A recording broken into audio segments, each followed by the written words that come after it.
কি গো, এই তো কিছুক্ষণ আগে মাঠে গেলে, এর মধ্যে তোমার কাজ হয়ে গেছে? আজকে না তোমার বেগুন গাছ লাগানোর কথা ছিল? হ্যাঁ, অতিরিক্ত গরমে কাজ করতে পারলাম না। কেমন যেন মনে হচ্ছিল আমার দমটা বার হয়ে যাচ্ছে। তবে আজকে ঝড় বৃষ্টি হবে মনে হচ্ছে। হ্যাঁ, এই আর এক চিন্তা, ঝড় বৃষ্টি হলে ঘরের চাল তো উড়ে যাওয়ার ভয় থাকে। এই দেখো, বলতে বলতে বৃষ্টি শুরু হয়ে গেল। তাড়াতাড়ি ঘরে ওঠো। আমার আমার ছাগলটা সকালে মাঠে বেঁধে রেখে এসেছিলাম, এনেছো? একটু আগেই নিয়ে এসেছি। অনেক জোরে ঝড় শুরু হয়ে গেছে। ঘরটা কেমন দুলছে, যে কোনো সময় ভেঙে যেতে পারে। হাতে কিছু টাকা পয়সা জমলে নতুন করে একটা ঘর তুলতাম। টুকটাক যা আয় হয় সব খরচ হয়ে যায়। আমি তোমাকে একটা কথা বলতে চাই। আমার কথা শুনে তুমি পাগল ভাবতে পারো। কানাপুকুর পাড়ে একটা পুরনো আমলের বাড়ি আছে না, ওই বাড়ির সামনে একটা মোটা বট গাছ আছে। আমরা যদি ওই গাছের ভেতর 4 তলা বাড়ি করি তাহলে কেমন হয়? তোমার মাথা ঠিক আছে তো? তুমি কি জানো ওদিকে কেউ যায় না? রাত হলে নাকি পুরনো ওই বাড়ির ভেতর থেকে কান্নার আওয়াজ আসে। হ্যাঁ, ধুর, আমার বিশ্বাস হয় না। তুমি কি নিজের কানে কখনো শুনেছো? আমি নিজে কানে শুনিনি, তবে লোকমুখে শুনেছি। অনেক বছর আগের বাড়ি। এই এলাকায় জমিদারের বাড়ি ছিল, পুকুরটা ওনার। তবে জমিদারের বংশে আর কেউ বেঁচে নেই। কেউ ভয়ে ওদিকে যায় না। কেউ যায় না, তবে আমরা যাব। তুমি বটগাছের ভেতর 4 তলা বাড়ি বানাবে, এটাই আমার শেষ কথা। আচ্ছা আচ্ছা, হবে হবে, আমি আমি গাছের ভেতরে 4 তলা বাড়ি করব। এবার খুশি তো? খুশি। এত বৃষ্টি হচ্ছে, কিন্তু গরমটা যেন যায় না। ওগো, তুমি কাজে যাবে না? এখনো বসে আছো কেন? কাজ না করলে কেমন করে চলবে শুনি? না না, অনেক বেলা হয়ে গেছে, আজ আর কাজে যাব না। আমি তো রাত থাকতে থাকতে কাজে বার হয়ে যাই, আবার বেশ রাত হলে ঘরে ফিরি। কেউ তো জানে না আমরা এখানে থাকি, আমি জানাতেও চাই না। হ্যাঁ, তুমি ঠিক বলেছো। আমাদের দেখা দেখি দেখা যাবে, গ্রামের অনেকে এখানে থাকতে চলে আসবে। আমরা এই বাড়িতে বেশ আরামে আছি। হ্যাঁ, তা প্রায় বছর হতে গেল। বাড়ি পুকুর গাছ গাছালি সব তো পড়েই আছে। আমরা ভোগ করলে অসুবিধা কোথায়? গ্রামের লোকজন জানে আমি শ্বশুর বাড়ি ঘর জামাই থাকি। এখানে আবার কে এলো? তবে তোমাকে একটা কথা বলি, যেই আসুক না কেন আমরা কিন্তু তাড়িয়ে দিব। এখানে আরাম করতে কাউকে আসতে দেওয়া যাবে না। চলো তো বাইরে গিয়ে দেখি। আচ্ছা থাক, তোমাকে যেতে হবে না, আমি যাচ্ছি। অনেক কষ্ট বুঝলে, তবে তোমার শখ আমি পূরণ করব, আমি কথা দিলাম। দেখো একবার, বাড়িটা হয়ে গেলে আমরা অনেক আরামে থাকতে পারবো। ঝড় বৃষ্টির জন্য তো বাড়িতে থাকতে ভয় করে, আর এখানকার পরিবেশ অনেকটা ঠান্ডা। গোপালদা, তুমি এখানে? আমি যতদূর জানি তুমি শ্বশুর বাড়ি ঘর জামাই থাকো, এখানে কি করছো? এই দিকে এসেছিলাম একটা কাজে, বৃষ্টির জন্য পুরনো বাড়ির ভেতরে দাঁড়িয়েছিলাম, শব্দ শুনে এলাম। তা তোমরা এখানে কি করছো? এত বছর আগের গাছটা এইভাবে গর্ত করছো কেন? আরে, আমরা গাছের ভেতরে 4 তলা বাড়ি করব। বাড়ি হয়ে গেলে এখানেই থাকা শুরু করে দেব। এখানে তোমাদের কিছুতেই থাকতে দেব না। আচ্ছা তোমরা বাড়ি তৈরি করো, আমি গেলাম। দিদি, তুমি আমাকে খবর দিয়েছো কেন? কোনো বিপদে পড়নি তো? এই অদ্ভুত ভূতুরে বাড়িতে থাকতে তোমার ভয় করে না? এখানে কত আরামে আছি তুই জানিস? একদিন থেকে দেখ, তারপর আর এখান থেকে যেতে ইচ্ছে করবে না। আচ্ছা দিদি, আসবার সময় দেখলাম বটগাছটার ভেতরে একজন 4 তলা বাড়ি তৈরি করছে। বাড়ি তো প্রায় শেষের দিকে। আমার সাথে ওদের কথা হয়েছে। তবে তোরা এখানে থাকিস সেটা আমি বলিনি। আমি খালি বলেছি কাজে এসেছি, একটু পরে চলে যাব। বাহ, বেশ ভালো করেছিস। শোন, এই জন্য তো তোকে ডেকেছি। ওদের এখানে থাকতে দেওয়া যাবে না। আমরা চাই না জমিদারের সম্পত্তি কেউ দখল করুক। বুঝতে পেরেছি, এখন আমাকে কি করতে হবে সেটা বলো। যেভাবেই হোক ওদের তাড়াতে হবে, জীবনে যাতে আর কোনোদিন এইদিকে না আসতে পারে। আমি কেমন করে দাঁড়াবো? এখানে কিছুদিন থাকলেই দেখবি ভয় নিজেরাই চলে যাবে। তোদের সাহস বলে বেশি আছিস, মানে বেশি সাহস বলে আছিস। আমি তো তোকে বললাম, এখানে একবার যারা থাকা শুরু করে তারা আর যেতে চায় না। আমার জন্য হলেও তুই ওদের তাড়িয়ে দিবি। এখানে ভালো মতো বসবাসের উপযোগী হয়ে তোকে নিয়ে আসবো। একদিন তুই হবি জমিদারের সম্পত্তির মালিক। কি বলছিস কি তুই এসব? তোমার ঠিক আছে? হ্যাঁ, আমি তো এবার চোখ বুজে সামনে দেখা শুরু করে দাও। আর বাড়ির বাগান সব আমার হবে। বল বল আমাকে কি করতে হবে? বল বল বল বল বল। যে কোনো ভাবে গাছটা কেটে দিতে হবে। এখন কেমন করে কি করবি সেটা তোর ব্যাপার। এত বড় গাছ কেটে ফেলা তো মুখের কথা না, তবে তোরা সাহায্য করলে অবশ্যই কাটতে পারবো। হ্যাঁ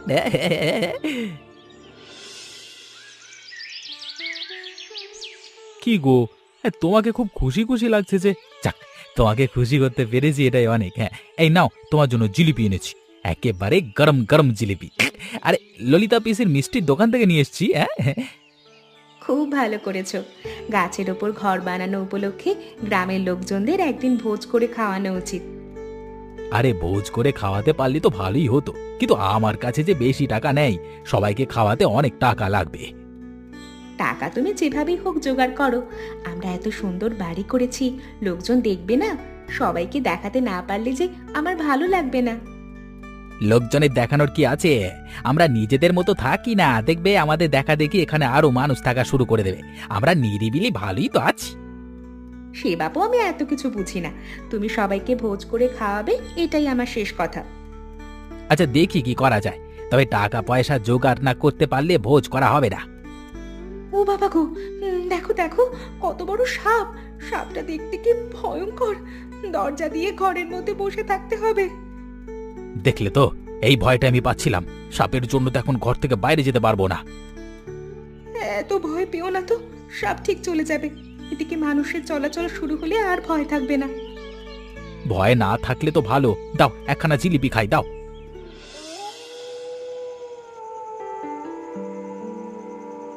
এত সহজে এই গাছ কাটা যাবে না দিদি, আমার পক্ষে সম্ভব না। তুমি চেষ্টা করে দেখো। গোপাল দাদা, একটা করাতের ব্যবস্থা করো, কুড়াল দিয়ে কাটা যাবে না। সবাই চলো, পুকুর পাড়ে একটু বসে বিশ্রাম করি গিয়ে, তারপর আবার শুরু করা যাবে। তোমাদের ভয় করে না? এই জঙ্গলের ভেতর কি কোনো মানুষ থাকে? আমি এখানে বসে থাকতে পারবো না, কেমন অন্ধকার হয়ে আছে, আমার কেমন গা ছমছম ছমছম ছমছম করছে। আমরা এখানে প্রায় 1 বছর ধরে আছি, কই আমাদের তো এমন কোনোদিন হয়নি। আচ্ছা তোরা থাক, আমি দেখি আগুন জ্বালানোর ব্যবস্থা করি, দেখি আশেপাশে কিছু কাঠ পাওয়া যায় কিনা। ভিজা কাঠে আগুন জ্বলবে না, তুমি বরং আমাদের রান্না করার শুকনো কাঠ নিয়ে এসো। তোরা এখানে বস, আমি কুড়ালটা নিয়ে গাছ কাটার চেষ্টা করে দেখি। খুব শান্তিতে ছিলাম বুঝলি, ওই পলাশ আর ওর বউ এসে আমাদের শান্তি একেবারে নষ্ট করে দিল। সন্দেহে আমি কথা দিচ্ছি, ওদের এখান থেকে তাড়াবো। যদি গাছ কাটতে না পারি তাহলে ওদের ভূতের ভয় দেখিয়ে তাড়াতে হবে। কয়েকদিন পর ওরা ঠিক চলে যাবে। হবে না, আমাদের অন্য ব্যবস্থা করতে হবে। এখন প্রায় মধ্যরাত, চলো আমরা ঘরে গিয়ে ঘুমিয়ে পড়ি। আচ্ছা চলো।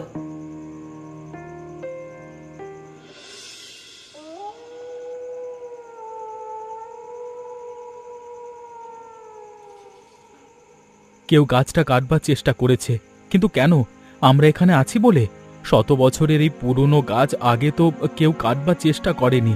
টিয়া, নিচে নেমে এসো তো। কি হয়েছে? আমাকে আবার নিচে নামতে বলছো কেন? তুমি কি সাপ দেখেছো? সাপ থাকলে নিচে নামতে পারবো না। আরে বাবা, সাপ নয়, তুমি আসো তারপর বলছি। কি কাণ্ড! কে এত বড় সর্বনাশ করতে চাইছে? বুঝেছি, গ্রামেরই কেউ হবে। আমাদের সুখ সহ্য করতে পারছে না, তাই গাছটা কেটে দিতে চায়। ভোজ করে খাওয়াতে চেয়েছিলাম, কিন্তু কোনো দরকার নেই। যারা আমাদের ক্ষতি করতে চায় তাদের কেন ভোজ করে খাওয়াবো? আমার কেন জানি মনে হচ্ছে এই পুরনো বাড়ির ভেতরে কেউ থাকে। একবার ভেতরে গিয়ে দেখলে হয় না? চলো আমার সাথে। দেখো, ওই পুকুর পাড়টা কেমন ধোঁয়া ধোঁয়া হয়ে আছে। কেউ মনে হয় আগুন ধরিয়েছে। আগে পুকুর পাড়ে যেতে হবে। এই দেখো কাঠের আগুন, আগুন এখনো পুরোটা নিভে যায়নি। এবার পুরনো বাড়ির দিকে চলো। নাক ডাকার শব্দ শোনা যাচ্ছে। ওই দেখো, এই ঘরে গোপালদা ঘুমাচ্ছে। এখানে তো সব আছে, মনে হয় অনেক আগে থেকে থাকে। তাহলে গোপাল দাদারা শ্বশুর বাড়ি থাকে না, সবাইকে মিথ্যে বলে এসেছে এতদিন। মনে আছে প্রথম যেদিন আমরা ঘর বানানো শুরু করেছিলাম, সেদিন গোপালদার সাথে দেখা হয়েছিল, বলছিল একটা কাজে এদিকে আসছে। আমার সব মনে আছে। তোরা তোরা এখানে কি করছিস? এইভাবে উঁকি মেরে দেখা তো ঠিক নয়। তোমরা তাহলে এখানে আছো? ভালোই তো জমিদারের বাড়ি দখল করে আছো। ভালোই তো। আমরা একা দখল করে আছি, তোরাও তো বট গাছের ভেতর 4 তলা ঘর করেছিস। বেশ করেছি। টিয়া এখন চলো, এখানে থাকলে তুমি ঝগড়া করবে।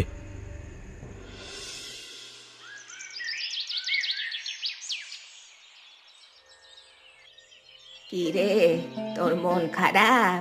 মুখটা এমন শুকনো শুকনো লাগছে কেন? বউয়ের সাথে কি ঝগড়া করেছিস? শুনলাম নাকি তোরা গাছের ভেতর 4 তলা বাড়ি করেছিস, তাও আবার জমিদার বাড়ির বট গাছে।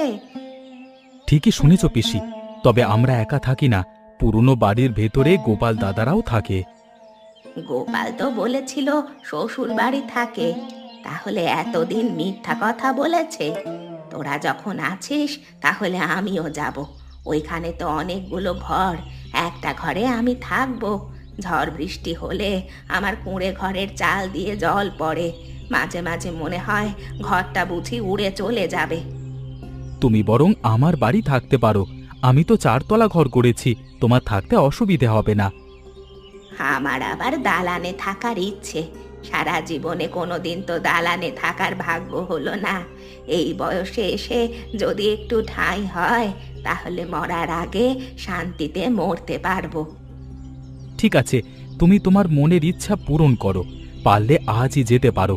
এবার আমার দুখানা গরম গরম জিলিপি দাও দেখি। হ্যাঁ, আজকে যে খেয়ে যাচ্ছিস, বউয়ের জন্য নিয়ে যাবি না? আমি খেয়ে নিই, তারপর দুখানা নিয়ে যাব। পিসি, একটা কথা জিজ্ঞেস করব, কিছু মনে করবে না তো? কি মনে করব? তুই জিজ্ঞেস করতে পারিস, তোকে তো আমি নিজের লোক বলেই মনে করি। তোমার স্বামী সংসার কি কোনোদিন হয়নি? আমি জন্মে থেকে তোমাকে একা দেখি, কিন্তু কোনোদিন কিছু জানতে চাইনি। আমার বিয়ে হয়েছিল, কিন্তু বিয়ের 3 দিনের মাথায় আমার স্বামী হঠাৎ করে বমি করতে করতে মারা যায়। তারপর আর কোনোদিন বিয়ে করিনি। খুবই কষ্ট পেলাম। আচ্ছা, আমি এবার যাব। তুমি ওকে কখনো গরম গরম জিলিপি দিয়ে যাও তো। যাক, এই বয়সে এসে দালানে থাকার সৌভাগ্য হলো। যতদিন বেঁচে থাকবো ততদিন এখানেই থেকে যাব। পিসি, তুমি এখানে কেন? তুমি জানো না এই বাড়ি এখন আমাদের? আমাদের অনুমতি ছাড়া এখানে কেউ আসতে পারে না। তুমি চলে যাও, নইলে তোমাকে আমরা বের করে দেব। এটা কারুর বাড়ি নয়। অনেক বছর আগে এখানে জমিদার বিক্রম আর তার পরিবার বসবাস করত। জমিদারের কোনো ছেলে পুলে ছিল না, তাই জমিদার দুঃখে আত্মহত্যা করেছিল। তারপর থেকে আস্তে আস্তে এই বাড়ি জনমানব শূন্য হয়ে যায়। জমিদার আত্মহত্যা করেছিল বলে ভয় কেউ এই দিকে আসে না। আমি তোমার কাছ থেকে কোনো ইতিহাস শুনতে চাই না। ভালো চাও তো এই বাড়ি থেকে বার হয়ে যাও। আমি যাব না, দেখি তোরা কি করতে পারিস। এই বাড়িতে থাকার অধিকার গ্রামের সবার আছে। এই ভূপেন, এইদিকে আয়। দেখ, ললিতা পিসি জমিদার বাড়ি দখল করেছে। কিছুতেই ললিতা পিসিকে থাকতে দেওয়া যাবে না। কি হয়েছে, এত চিৎকার করছো কেন? তোমার জন্য সকালে ঠিক মতো ঘুমাতে পারলাম না। আপনি এখানে কেন? বেরিয়ে যান বলছি। এখন যদি চলে না যান আপনার অবস্থা খারাপ করে দেব। দিদিদের গ্রামেই তো আপনার বাড়ি। আপনার একটা মিষ্টির দোকান আছে না, আপনি চলে না গেলে মিষ্টির দোকানটা ভেঙে মাটির সাথে মিশিয়ে দেব। বাবা, বাবা, তুমি এত বড় ক্ষতি আমার করো না। আমার দোকান ভেঙে দিলে আমি যে না খেয়ে মরে যাব। আমি এখনই চলে যাচ্ছি। এখানে কি হয়েছে? তোমাদের চিৎকার চেঁচামেচি শুনে চলে এলাম। আমি এখানে থাকতে এসেছিলাম, এরা আমাকে তাড়িয়ে দিচ্ছে। পিসি, তুমি আমার সাথে চলো, তারপর দেখবো তোমাকে থাকতে দেয় কি না দেয়। দিদি, আমি তোকে কথা দিচ্ছি, আজকে রাতে 4 তলা বাড়ি আমি ধ্বংস করে দেব। আগে গাছের ডাল কাটবো, তারপর গোড়া কাটবো। আজকে রাতের মধ্যেই বট গাছের কোনো চিহ্ন রাখা যাবে না। জমিদারের সম্পত্তি কাউকে ভোগ করতে দেব না। দাদা, মনে হচ্ছে বৃষ্টি হবে। সাবধানে, পা পিছলে আবার পড়ে যাও না। এই দেখো, বৃষ্টি শুরু হয়ে গেল। যা, বৃষ্টি আজকে আমাদের থামাতে পারবে না। সাপ? হ্যাঁ হ্যাঁ, কোথায় চাপ?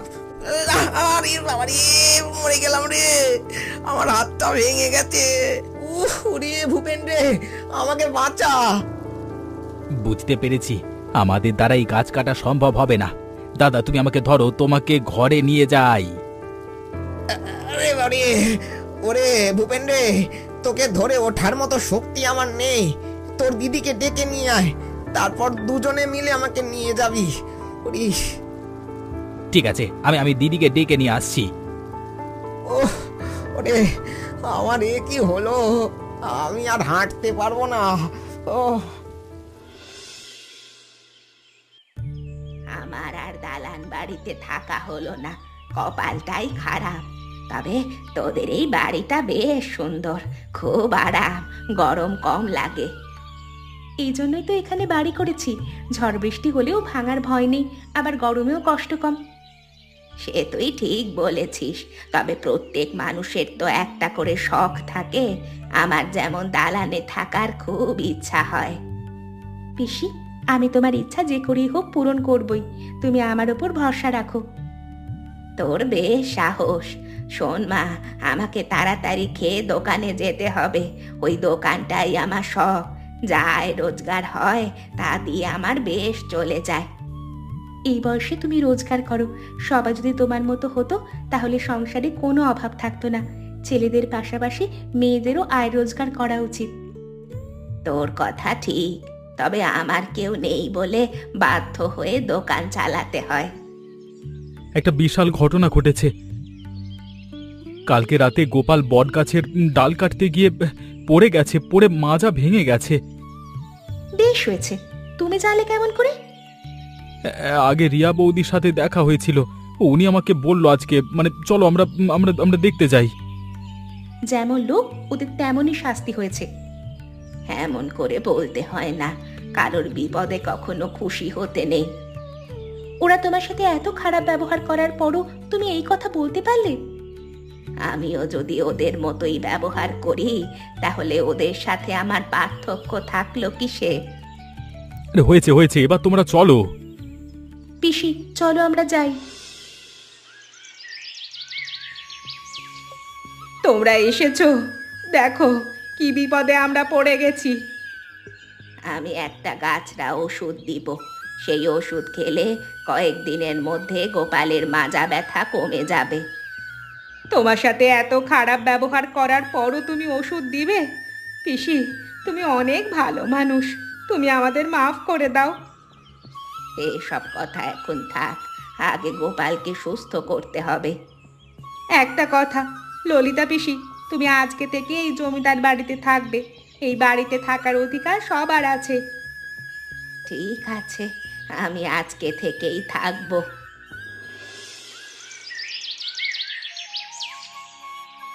এখনো ঘুমোচ্ছ কেন? এত বেলা অবধি তুমি তো ঘুমাও না, কি হলো শুনছো? একদিন কাজ না করলে কিছু হয় না, এখান থেকে যাও তো, আমাকে বিরক্ত করো না। একটা কথা বলার ছিল, তুমি রাগ করবে বলে বলতে পারছি না। আমার না এখানে আর ভালো লাগছে না, গাছের ভেতর চারতলা বাড়িতে থাকার স্বাদ আমার মিটে গেছে। কেন ভালো লাগছে না? এখানে তোমার থাকতে হবে। গাছের ভেতর চারতলা বাড়ির জন্য তুমি আমাকে পাগল করে দিয়েছিলে। কত কষ্ট করে আমি বাড়িটা করেছি, আর এখন তুমি বলছো এই বাড়িতে থাকবো না? এখানে থাকতে ভালোই লাগে, কিন্তু বিষাক্ত পোকামাকড় আর সাপের বড্ড ভয় করে। এই বট গাছে অনেক সাপ। তুমি যখন যা বলতে তখন তাই শুনতে পারবো না, ভালো লাগে না। তুমি এখান থেকে যাও, আর আমাকে একটু শান্তি করে ঘুমাতে দাও তো। হুম। বুঝতে পেরেছি, এই বাড়ি ছেড়ে আর যাওয়া হবে না। কি আর করা, সাপ আর পোকামাকড়ের সাথে বসবাসের অভ্যাস করতে হবে। বলুন তো দেখি, ললিতা পিসির কিসের দোকান? সঠিক উত্তর কমেন্ট করে জানাবেন। আর পরবর্তী গল্প দেখার জন্য আমাদের চ্যানেলটা সাবস্ক্রাইব করতে ভুলবেন না। সবাই ভালো থাকবেন, সুস্থ থাকবেন। ধন্যবাদ।